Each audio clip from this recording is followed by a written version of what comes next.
আল্লাহ বিসমিল্লাহ।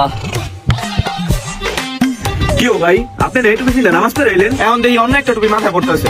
টুপি দুইটা ব্যবহার করি, একটা নামাজ পড়ার লিগা আর একটা ব্যবসার লিগা। সাদা টুপি পরে যদি কাজ করি মাংস রক্ত উইরাইয়া টুপিটা নষ্ট হয়ে যাইব। ও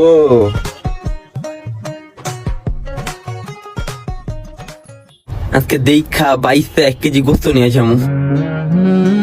ভাই গোস্ত এগুলা কি আজকের নেই? হ্যাঁ আজকের। আজকের না কালকের যাই না, কি করবি? 200 গ্রাম দিব না 300 গ্রাম দিব? ভাই প্রতিবারের মতো 200-300 গ্রাম নিমু না, এবার 1 কেজি গোস্ত নিমু। কি কয় কেজি? 1 কেজি। টাকা আছে তোর কাছে? হ্যাঁ টাকা তো আছে, এই যে টাকা। ওরে বাবা রে বাবা। আচ্ছা দাঁড়া, আমি তোর বাইচ্চা ভালো গোস্ত দিতেছি। আপনার পয়সা দেওয়া লাগবো না, আমি পয়সা নিতে আসি। আপনারা অনেক চালাক আছেন, আপনারা যখন পয়সা দিবেন তখন আপনি আড্ডিরই সব আমার দিয়ে দিবেন। আমি দেখানি কোন মাংসটা আমার লেগা ভালো হইব। ওই বেটা এটা নেই, এটা নেই, এটা ভালো হইব। না না না, আমি দেখে নিতে আসি। আচ্ছা তাহলে এটা লো, এটা লো, এটা ভালো হইব। না না না, এরা পুরো মাংস, এটার ভিতরে তেমন কোনো আড্ডি নাই। এই যে এটা দেন, ওইটা লইলে ভালো হইতো না? এটাই দেন, এটাই দেন। হালার ঘরে হালাই কত চালাকের চালাক, আমার থেকে বড় চালাক। ওই ভাই একটা মুরগি দেন। না না এটা না, ওই যে ওইটা। আপনি যে বাকি বাজার করে আমরা মুরগি কমপ্লিট করে রাখতেছি। আরে জীবনেও না, এই জায়গায় থাইকা বুঝছে তারপর নিয়ে যাবো। চামড়াটা ছিলা দেন, ড্রেসিংও করে দেন।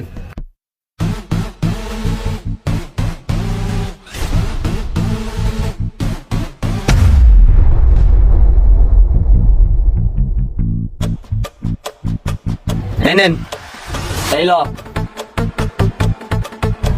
বেশিরভাগই লাগতেছে, সব মনে হয় আড্ডি দিয়া দিছে। ওই ভাই দাঁড়ান দাঁড়ান দাঁড়ান, কোনো কিছু কিনার আগে একটু ধ্যান দিয়া দেখবেন, 2 চোখ দিয়ে দেখা তারপর বুঝে নিবেন।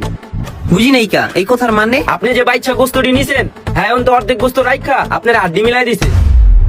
কি ভাই এটা হইলো? আমি কি করলাম? কি করছেন আপনি জানেন না? না। ওই যে ওই জায়গায় গোস্ত রাখতেন কি লেগা? আরে এটা আমার হাতের থেকে পড়ে গেছে এখন। আপনার হাতে থেকে পড়ছে? ভাই শুনেন, একটা মধ্যবিত্ত মানুষ 1 কেজি গোস্ত কিনা মানে অনেক ব্যাপার স্যাপার। আপনি জানেন আপনার থেকে প্রতিবার 200-300 গ্রাম করে গোস্ত নেই। এবার 1 কেজি গোস্ত কেনার পিছনে রহস্য কি জানেন? আজকে আমি সারা মাসের কাম করার বেতন পাইছি, ওই জায়গায় আমার বেতনের লগে 1000 টাকা বোনাস দিছে।